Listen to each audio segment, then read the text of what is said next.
Batting leadoff tonight, Joe Solimine, please come to the stage.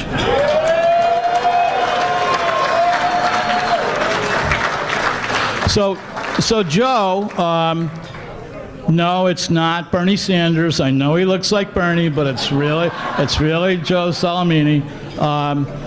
What I have to tell you about this man is that he was a civil rights advocate in the 60s at a time when it wasn't fashionable to be a civil rights advocate.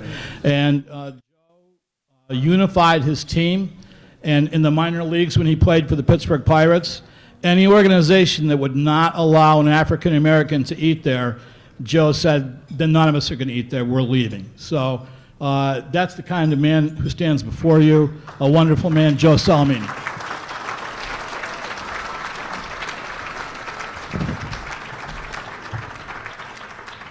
Damn, he made me sound like an activist.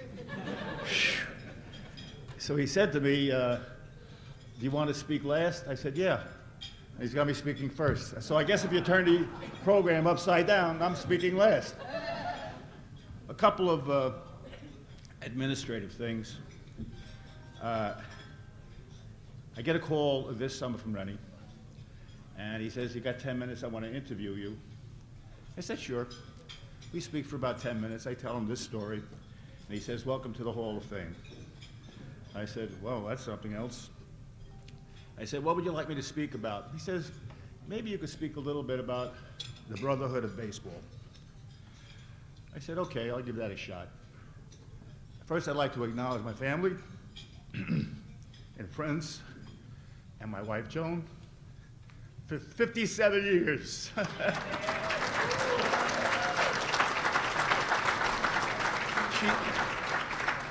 She's here most of the time to make sure I don't swear.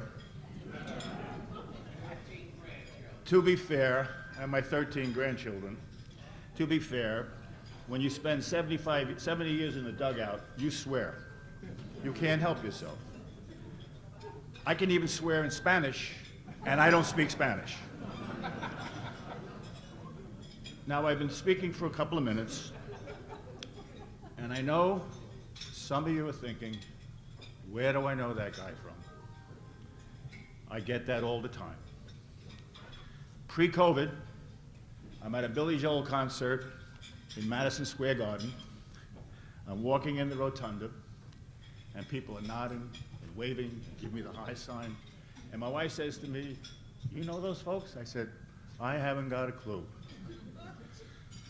3 weeks ago, I'm in Home Depot with my wife, and the security guard comes over and says, hey man, are you the senator from Massachusetts, Bernie Sanders?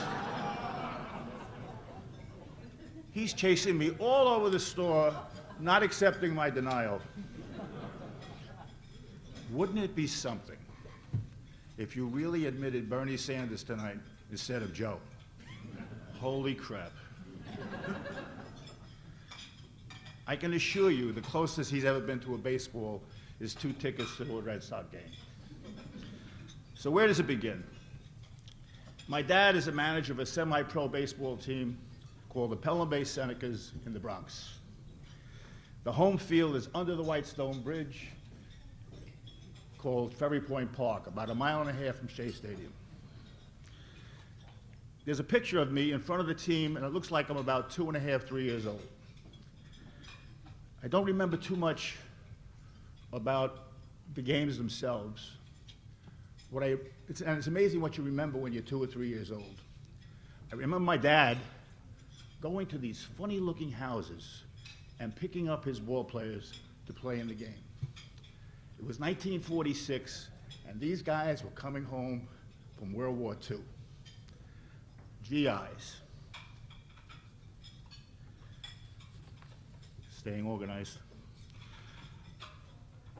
They were provided housing, and they were living in these Quonset huts along Bruckner Boulevard. I'm sure you've seen pictures of them with the round roofs.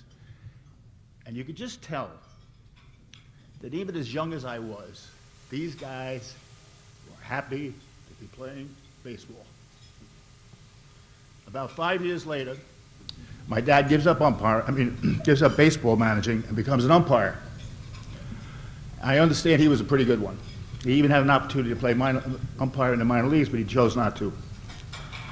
He's asked to umpire at Yankee Stadium for the barnstorming Negro National League. The teams are the Kansas City Monarchs and the Indianapolis Clowns. So here I am, 9 years old, in the Yankee dugout with the likes of Satchel Paige, Henry Aaron, Monty Irving, Hank Thompson, and Josh Gibson. And history may prove that Ernie Banks was there too, but I don't know for sure. For me, the beginning was, like most players, Little League. I started out in Little League, went to Legion Ball, and then high school. Upon graduation from high school, the next thing I know, I'm on a plane to Pittsburgh. Forbes Field tryout, and when I come home, I send a $22,000 bonus with the Pittsburgh Pirates. And I want to tell you, in 1961, that was big money. And that's the beginning of my minor league career. Now, I'm not going to bore you with the 50 years of anecdotes that I could possibly give you. We got plenty of time for that. Besides, I'm on the clock. But there are a few events that are worth mentioning. I'd like to talk about the first day, the very first day. I land in Kingsport, Tennessee, and I meet Lance Lewis, the general manager of the team.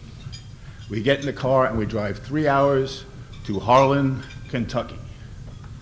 Nice place, not to be. We get out of the car, I walk into the stadium, and I see a sign on the wall, colored water. Now, I'm 17 years old from the Bronx, had no clue what that meant. I change into my uniform, I joined the team in the dugout. It's already the third inning. In the seventh inning, they stopped the game. It seems as though they had these behemoth moths that were flying in front of the lights, and in order to continue the game, they had to get the moths away from the lights, so they turned them off. Can you believe this? They continue the game, and they turn the lights on again, and I pinch hit in the eighth inning. I fly out to center field. Wish I could say I hit a home run, but I didn't. On the way back to the hotel, the bus stops in the middle of nowhere. I mean, the middle of nowhere. 5 guys get up and get off the bus. That's where the black players stayed.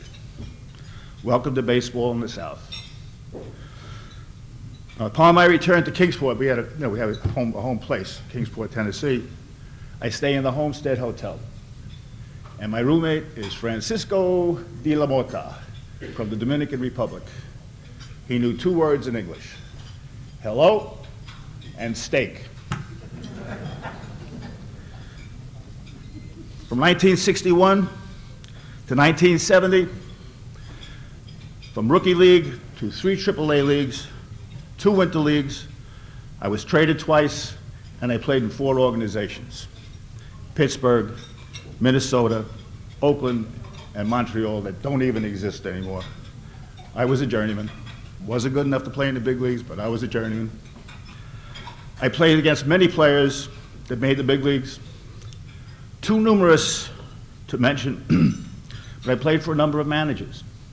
Harding Pete Peterson, who became the general manager of the Pirates and the Yankees. And when George Steinbrenner was suspended, the last thing he did was to fire Pete. Fired him. I played for Don Hefner, who managed the Mets. Cleon, I don't know if you remember him, Don Hefner. And lastly, I played for Billy Martin. Boy, that was a trip. The way it went down is that Cal Irmer, the manager of the Twins, had already announced he was going to retire at the end of the year, and Billy was the third base coach. They sent him down to Denver to get some managerial experience. I wasn't one of his favorites, but I did make his book. He called me one of the smart guys, which probably worked against me. So I'd be remiss if I didn't give you one Billy Martin story. We're in Indianapolis. It's Memorial Day weekend. Don Zimmer is the manager of the Indianapolis team, and he's a piece of work, too. Zimmer is tossed out of the game number one. It's a Friday night. You have a 4-game set. And Zimmer is tossed out of the game for arguing an out-safe call at second base. The next night, Zimmer is thrown out of the game for arguing balls and strikes. On day number 3, which is Sunday, Billy Martin and Zimmer are at home plate exchanging lineup cards. They get thrown out of the game, exchanging lineup cards. Everybody is completely in disbelief. On Monday, Memorial Day, we find out that those two guys went to the racetrack for the Indianapolis 500.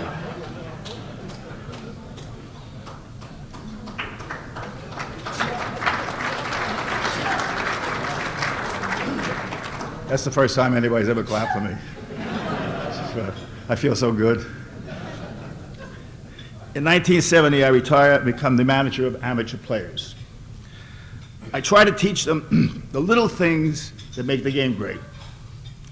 The fellowship you have with your teammates. You never forget who you played with.